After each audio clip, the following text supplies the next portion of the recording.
আসসালামু আলাইকুম, স্বাগত ইজি নিউজে। 2026 সালের ফেব্রুয়ারি প্রথমার্ধে অনুষ্ঠেয় জাতীয় সংসদ নির্বাচন নিয়ে বিবিসির মুখোমুখি বিএনপির ভারপ্রাপ্ত চেয়ারম্যান তারেক রহমান। বিবিসির সাংবাদিকের মুখোমুখি প্রশ্নে জুবাইদুর রহমান এবং জাইমা রহমান এবং 3বারের প্রধানমন্ত্রী বেগম খালেদা জিয়ার ভূমিকা নিয়েও প্রশ্ন করা হয়। সেক্ষেত্রে কৌশলী ভূমিকায় উত্তর দেন বিএনপির ভারপ্রাপ্ত চেয়ারম্যান তারেক রহমান। তিনি বলেন, সময় এবং পরিস্থিতি বিবেচনায় জুবাইদুর রহমান এবং জাইমা রহমানের রাজনৈতিক প্রবেশ নির্ভর করতেছে।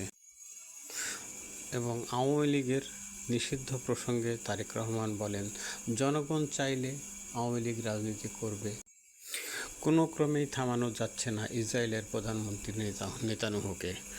গত সপ্তাহে মার্কিন প্রেসিডেন্ট ডোনাল্ড ট্রাম্প ঘোষণা দেন গাজা সিটিতে আর কোনো বোমাবর্ষণ বা গুলি না করার জন্য, কিন্তু গত 2 দিনে গাজা সিটিতে 200 জনেরও বেশি মানুষ নিহত হয়েছে ইসরায়েলি হামলায়। বিনা প্রতিদ্বন্দ্বিতায় বিসিবির সভাপতি নির্বাচিত হয়েছেন আমিনুল ইসলাম বুলবুল।